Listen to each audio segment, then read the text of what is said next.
Good evening everyone sir. आज हम सभी लोग क्लास 11 में जो आपका कक्षा 11 का टॉपिक चल रहा है, क्लास 11 का ये जो क्लास चैप्टर आपका चल रहा है कोशिका एवं कोशिका संरचना एवं कार्य। वीडियो कुछ कारणों से 2-3-4 दिनों से क्लास 11 का लेक्चर नहीं बन पा रहा था, बट हम कंटिन्यू रहेंगे लगातार। आपको ठीक है, आप जो चैप्टर्स में शुरू किया हूँ कोशिका संरचना एवं कार्य, हमने पिछले भागों में ठीक है यहाँ तक पढ़ लिया था कि हिस्ट्री ऑफ सेल क्या है, कोशिका की एक सिंपल स्ट्रक्चर संरचना क्या होती है, बेसिक यूनिट पर डिस्कस कर लिया था। अगर आपने वीडियो लेक्चर नहीं देखा है तो जरूर उसे कंप्लीट कर लेंगे।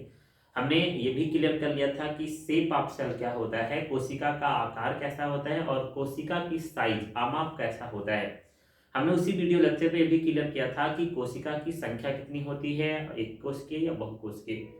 आज से हम कोशिका के इस लेक्चर्स में यानी कोशिका में आगे बढ़ेंगे। हम आपको पहले से क्लियर कर रखे, ये आपका भाग 4 है। जिस भाग 4 में सबसे पहले आप ये जान चुके हैं कि कोशिका के चारों तरफ एक मेम्ब्रेन पाई जाती है, उसके अंदर एक द्रव्य पाया जाता है और उसका एक कंट्रोल सेंटर केंद्रक पाया जाता है और बहुत सारे कोशिका पाए जाते हैं। तो सबसे पहले हम अब कोशिका के मेन टॉपिक पर इंटर किए हैं, बेसिक टू डीप की तरफ। यानी हम सभी लोग सेल के कोशिका के कोशिका कला या जीव द्रव्य कला का डिस्कस आज से शुरू करेंगे, जो कोशिका का मेन टॉपिक शुरू हो जाता है। ध्यान रखें ये टॉपिक 11 के साथ नीट जैसे एग्जामिनेशन के लिए और अदर कॉम्पिटिटिव एग्जामिनेशन के लिए मोस्ट इंपोर्टेंट है। तो फर्स्ट ऑफ ऑल हम ये जानते हैं कोशिका कला है क्या या जीव द्रव्य कला किसे कहते हैं। कोशिका के चारों तरफ एक अर्ध पारगम्य सेमी परमेबल क्या है आगे हम समझेंगे। अर्ध पारगम्य या सेमी परमेबल मेम्ब्रेन पाई जाती है। इस मेम्ब्रेन को कोशिका कला या कोशिका झिल्ली या प्लाज्मा मेम्ब्रेन कहते हैं। अगर आपको ठीक है आगे समझना है तो झिल्लियां मुख्य रूप से 3 प्रकार की होती हैं। एक को हम अर्ध पारगम्य कहते हैं, दूसरे को ठीक है पारगम्य कहते हैं और तीसरी झिल्ली को हम पहले को अर्ध पारगम्य, दूसरे को पारगम्य और तीसरे को ठीक है अपारगम्य झिल्ली कहते हैं। हम यहाँ पर तीनों वर्डों को क्लियर कर देते हैं कि अर्ध पारगम्य क्या है, पारगम्य क्या है और अपारगम्य क्या है। ऐसी झिल्ली जिसके अंदर दोनों प्रकार के पदार्थ यानी माइक्रो एलिमेंट और मैक्रो एलिमेंट यानी सूक्ष्म तत्व और लघु तत्व दोनों क्रॉस कर जाते हैं। ऐसी झिल्ली को ब्रह्मांड की कोई भी मेम्ब्रेन जिसके अंदर ठीक है माइक्रो और मैक्रो दोनों एलिमेंट क्रॉस कर जाए, बोथ दोनों एलिमेंट्स, ऐसी झिल्ली को पारगम्य झिल्ली कहते हैं। ऐसी झिल्ली जिसके अंदर ना तो माइक्रो एलिमेंट प्रवेश कर पाए, क्रॉस कर पाए और ना तो मैक्रो एलिमेंट क्रॉस कर पाए, ऐसी झिल्ली को हम ठीक है अपारगम्य झिल्ली कहते हैं। यानी वह झिल्ली जिसके अंतर्गत जिसके आंतरिक भाग में या बाह्य भाग में आर पार दोनों पदार्थ आ जा सकते हैं, माइक्रो और मैक्रो, उन्हें हम पारगम्य कहते हैं। जिनमें दोनों पदार्थ नहीं आ जा सकते हैं उन्हें हम अपारगम्य कहते हैं। जबकि ऐसी झिल्ली जिसके अंदर या बाहर माइक्रो एलिमेंट तो जा सकता है परंतु मैक्रो एलिमेंट क्रॉस नहीं कर सकता है, ऐसी झिल्ली को हम अर्ध पारगम्य कहते हैं। आपको समझ में आ रहा होगा, एक बार दोबारा सुन लीजिएगा। ऐसी झिल्ली जिसके अंतर्गत दोनों आगे यानी आर पार कोई भी मटेरियल्स में माइक्रो और मैक्रो दोनों क्रॉस कर जाए, पारगम्य झिल्ली। जिसमें दोनों ना क्रॉस कर पाए, अपारगम्य झिल्ली। और जिसमें केवल माइक्रो क्रॉस कर पाए, मैक्रो ना क्रॉस कर पाए यानी सूक्ष्म तत्व क्रॉस कर जाए, लघु ना कर पाए, उन्हें हम अर्ध पारगम्य झिल्ली कहते हैं। तो पृथ्वी की जितनी कोशिका है उसके चारों तरफ जो मेम्ब्रेन सराउंड है उसे हम कोशिका झिल्ली कहते हैं और उस झिल्ली की स्पेशलिटी क्या है, उसे अर्ध पारगम्य या सेमी परमेबल मेम्ब्रेन कही जाती है, पहली बात। दूसरी बात, सराउंड होल साइटोप्लाज्म यानी कोशिका झिल्ली चारों तरफ से पूरी कोशिका द्रव्य को सराउंड करके घेर कर रखती है। और आगे बढ़ेंगे, सबसे पहले कोशिका झिल्ली में हम कोशिका झिल्ली या कोशिका कला की संरचना की डिस्कस करेंगे कि स्ट्रक्चर ऑफ प्लाज्मा मेम्ब्रेन क्या है।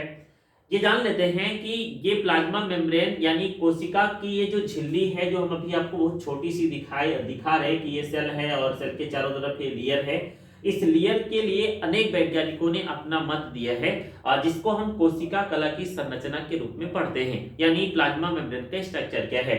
तो पहली बात ये जान लेते हैं कि अनुमानतः मैक्सिमम साइंटिस्टों का केवल ये विचार गया कि पूरी सेल ही माइक्रोस्कोपिक है, तो कोशिका झिल्ली की जो संरचना है ये 75 एंगस्ट्रॉम यानी 75 एंगस्ट्रॉम मोटी होती है, जिसमें से तीन मुख्य पदार्थ या तीन मुख्य कोशिकीय भाग पाए जाते हैं। बाह्य पदार्थ जो बाह्य भाग होगा आगे आगे देखेंगे क्या क्या पाया जाएगा, जो 20 एंगस्ट्रॉम मोटा है। आंतरिक भाग भी 20 एंगस्ट्रॉम मोटा है, 20 एंगस्ट्रॉम, और मध्य वाला भाग 35 एंगस्ट्रॉम मोटा होता है। मेरी बात को दोबारा सुनेंगे।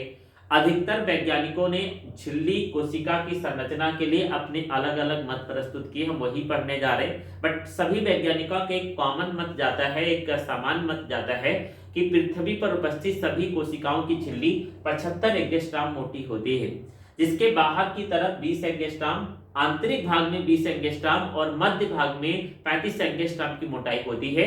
बाहर, मध्य और आंतरिक भाग में अलग अलग पदार्थ होते हैं। तीनों पदार्थों को हम आगे देखेंगे।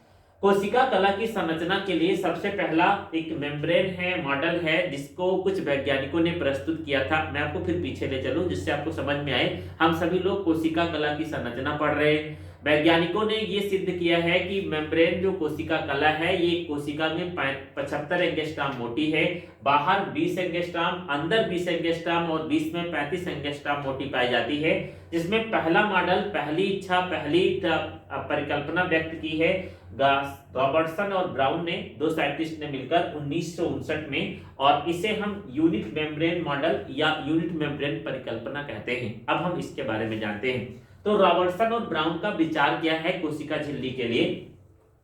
यूनिट मेम्ब्रेन परिकल्पना के अनुसार, यानी according to Robertson and Brown 1959 में के अनुसार, कोशिका कला बाहर प्रोटीन, मध्य लिपिड, आंतरिक भाग प्रोटीन की बनी होती है। यानी जो सबसे बाहर है, यानी आउटर पार्ट्स में ये वाली संरचना, यानी देखिए सेल की स्ट्रक्चर को, बाहर की ये जो थिक संरचना दिखाई दे रही है ये प्रोटीन की बनी होती है, जबकि आंतरिक संरचना मध्य भाग में लिपिड पाया जाता है। और लिपिड भी, इनकी स्पेशली बात यही है कि लिपिड भी एक परत में नहीं जबकि दो परत में पाया जाता है, यानी this is one layer and this is the one layer, यानी बाहर प्रोटीन, अंदर लिपिड, लिपिड भी दो परत में, जबकि आंतरिक भाग में पुनः प्रोटीन पाई जाती है।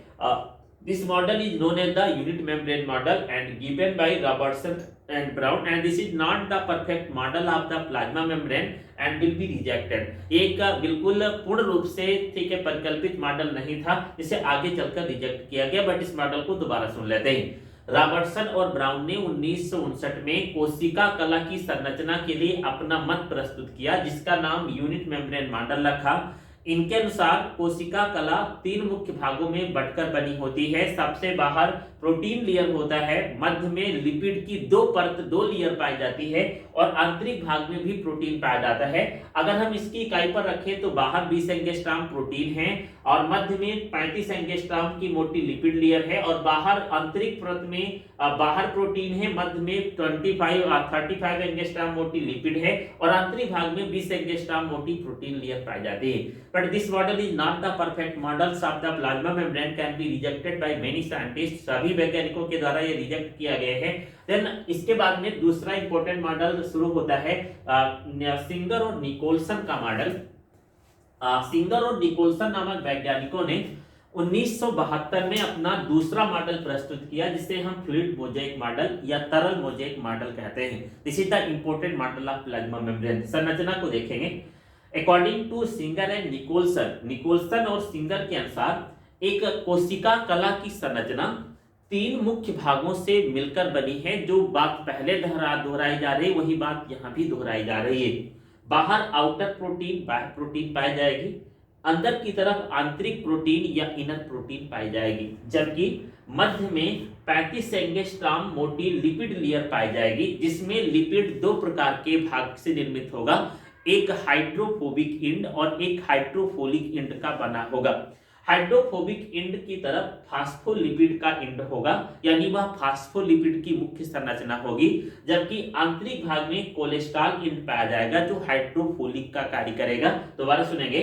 बाहर प्रोटीन, अंदर प्रोटीन, दोनों की जो मोटाई है 20 एंगस्ट्रॉम, जबकि मध्य में 35 एंगस्ट्रॉम मोटी प्रोटीन लिपिड की परत पाई जाएगी। जबकि लिपिड में दो विशिष्टता इन्होंने बताई सिंगर और निकोलसन ने कि ये कोलेस्ट्रॉल और फास्फोलिपिड यानी हाइड्रोफोबिक और हाइड्रोफोलिक का बना होगा। देखिए यहाँ पर अगर एक प्रोटीन एक लिपिड की संरचना को यहाँ दिखाऊं तो इसका एक सिरा जो फास्फोलिपिड का बना है, this part is the phospholipid, ये फास्फोलिपिड का हिस्सा है, ये जल के साथ जुड़ सकता है यानी जल विरागी होता है। जबकि जो दूसरा इंड है ये जल के साथ स्वतंत्र फ्री रहता है, जिसे कोलेस्ट्रॉल इंड कहा जाता है। यानी एक लिपिड की जो संरचना है ये बाइलेयर होगी, दो परतों में बटी होगी। बाहर की तरफ फास्फोलिपिड इंड होगा। देखिए संरचना को देखें, बाहर फास्फोलिपिड और मध्य में कोलेस्ट्रॉल इंड पाया जाएगा जो हाइड्रोफोबिक की तरह कार्य करेगा। इस प्रकार एक लिपिड की संरचना हाइड्रोफोबिक और हाइड्रोफोलिक दो भाग में बटी होगी, जिसमें फास्फोलिपिड और कोलेस्ट्रॉल की संरचना होगी। एक बार मैं पूरा टॉपिक रिवाइज करता हूं, ध्यान से सुनेंगे। कोशिका कला या जीवद्रव्य कला की संरचना, ठीक है, जिसमें कई वैज्ञानिकों के मत हैं। सबसे पहले हम ये जान लेते हैं कोशिका कला 35 एंगस्ट्रॉम मोटी होती है, बाहर की तरफ, ठीक है, 20 एंगस्ट्रॉम, अंदर की तरफ 20 एंगस्ट्रॉम और मध्य में 35 एंगस्ट्रॉम मोटी होती है। कोशिका कला की संरचना के लिए यूनिट मेम्ब्रेन मॉडल सबसे पहले, ठीक है, रॉबर्टसन एंड ब्राउन ने प्रस्तुत किया 1959 में, जिन्होंने बताया कि बाहर प्रोटीन, अंदर प्रोटीन, लेकिन मध्य में लिपिड की दो परत पाई जाएगी। फिर इसके बाद में ये मॉडल रिजेक्ट किया गया क्योंकि ये बिल्कुल सही नहीं था। इसके बाद दूसरा मॉडल फ्लूइड मोज़ेक मॉडल या तरल मोज़ेक मॉडल प्रस्तुत किया गया, जिसको सिंगर और निकोलसन ने 1972 में प्रस्तुत किया। इन्होंने बताया बाहर की तरफ आउटर प्रोटीन, अंदर की तरफ इनर प्रोटीन होगी जो सेम उस मॉडल से जुड़ रहे, लेकिन एक इंपॉर्टेंट बात बताई, मध्य में जो लिपिड की लेयर होगी वो हाइड्रोफोबिक और हाइड्रोफोलिक की बनी होगी। मतलब अंदर की तरफ, बाहर की तरफ फास्फोलिपिड और अंदर की तरफ कोलेस्ट्रॉल पाया जाएगा जो जल से जुड़ने और न जुड़ने का कार्य करेगा। इसके अलावा और भी मॉडल हैं जो हम नेक्स्ट वीडियो लेक्चर में आपको प्रोवाइड करेंगे। वीडियो लेक्चर्स का जो लेंथ है वो मैं छोटा बना रहा हूँ, इसका कारण ये है कि वीडियो ज़्यादा बड़ा होकर अपलोड नहीं हो पा रहा है नेटवर्क प्रॉब्लम से। तो आप सभी लोग जुड़े रहें और सेल की चैप्टर को क्लियर करते जाए। आप अच्छे से पूरा का पूरा प्रिपरेशन करते जाओ, जो वीडियो मैं आपको प्रोवाइड कर रहा हूँ, और आगे मैं लगातार कल से वीडियो आपको देता रहूँगा। धन्यवाद, बेस्ट ऑफ लक।